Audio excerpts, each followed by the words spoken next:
We are back with another review. Today we're going to be checking out a custom that I made.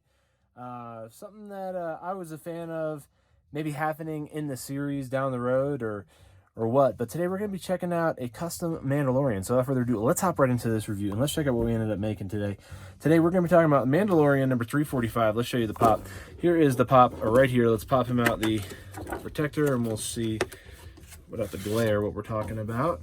There is Mandalorian. We'll pop him out of the box. This is going to be him with rifle standing, and then there's other poses as well. There's one with him holding the rifle, which has a little bit different type of an armor setup. This one actually has the Beskar plates, or Beskar steel, and the helmet is basically, let me crank this down a little bit. The helmet is not dirty, but it's the Beskar steel as well. So there you go. You got the polished Beskar helmet there, Beskar plating on the armor right there. He's got his pads. He's got some of the earth tones on his uniform, but by the end of the series, we all know that it ends up changing completely. We have the standing rifle Mandalorian. What did I end up doing with this? Well, I ended up doing an unmasked version of it, which actually turned out pretty cool because it ended up allowing a spare part to be a great prop, which we have the helmet here from the Mandalorian, the 345 right here. So this is the helmet right here without the bobbler spring. I took the spring off the post, and here is the helmet right there. Here is the pop itself, which has my little pizza emblem on it, which is the, well, I have pizza and donuts, so there's my metal emblem right there for the front of the box. But we have basically a mix, a head swap, if you would, because that's exactly what it is. And I'll tell you in a second who the pop head was from. So we all know that the actor that does the Mandalorian for the most part, besides the stunt guy, is Pedro Pascal, at least his voice is. So here is the unmasked Mandalorian figure. Check it out. He does have movement on the head as well. Now notice that there is no jingle jangle in there, because sometimes the posts on these older pops will break off when you're trying to remove the head. And if that happens, basically the best thing that you could do for that is to just make it a Mentos moment, squirt a little Gorilla Glue into the hole. Don't get anything on the actual hole itself. And the post that's rattling around in there, it's going to be nearly impossible for you to get it out of this hole right here because it's larger than the hole. So the only way to really get it out of there would be to remove this neck part right there, which is really a hassle. You don't want to get into that. Like I said, squirt a little Gorilla Glue into the hole. Don't get anything on the hole itself. And kind of rattle it around until you hear it stop rattling, which means that it's stuck to the little glob of glue. And let it dry for 1 or 2 days because there's a small hole here. Not a lot of air is going to get in that tiny hole. Let it dry for 1 or 2 days, and you shouldn't have to worry about that rattling around ever again. It's glued up in there, yes, but if it's something that happens to an older pop, like let's say this Oberyn Martel, which is who we got harvested the head from, if you would, it's not a pop that it's readily available, you know what I'm saying, at this point. It's a 2015 pop. So something like this, you kind of have to salvage the moment a little bit and not go out and buy another $23 or $24 pop just because the head post didn't come off the right way. So like I said, a little Gorilla Glue, shake it around and just let it dry upside down like that, and you won't ever have that rattle again.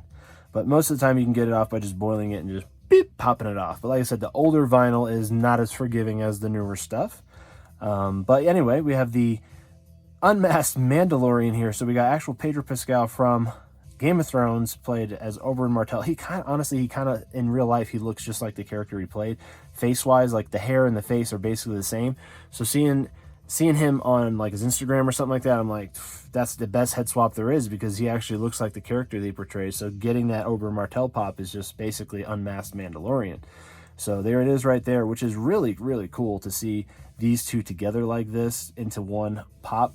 Now here's the Oberyn Martel right here. There's the wave that he is from. Again, it's the edition 5, again, a 2015 pop. So it's something that, like I said, it's not, if it's something you mess up on, see there's no number there, no C1.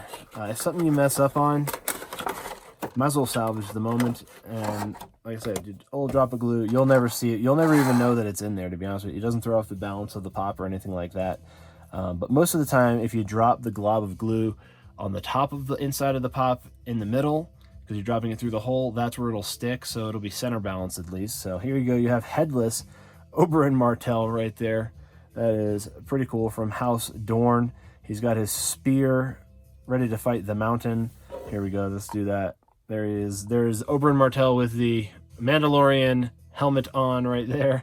The older style of the pops versus the newer Mandalorian one, like the older stylized version from 2015, it actually mixed pretty good with this. It didn't actually break it up too bad, the style and style wise. I thought it might have, because you're mixing two totally different styles. You can definitely just see the body style difference, how they actually made it more stylized to the actual character versus it being kind of a generic character that's just been dressed up in the garb from whoever they're trying to portray for the vinyl. But again, I think the head mixture with the Mandalorian suit wasn't too bad on this particular swap. And I got a headless Oberyn Martel out of the gig as well. So pretty sweet on that. Like I said, a simple head swap ended up creating this this helmetless Mandalorian. Here's the actual 345, and here is him without the helmet, which is pretty dang sweet. I did not do a base removal on this particular pop, so it is still stuck and adhered to the base. But again, once it went on, it actually worked out rather well, and he's a non-bobblehead, which is great. So he went on rather well. He does have a nice turn radius. The cape does not get in the way, which is nice. And even though there was no post from this one, the post got snapped off into the head here on this one.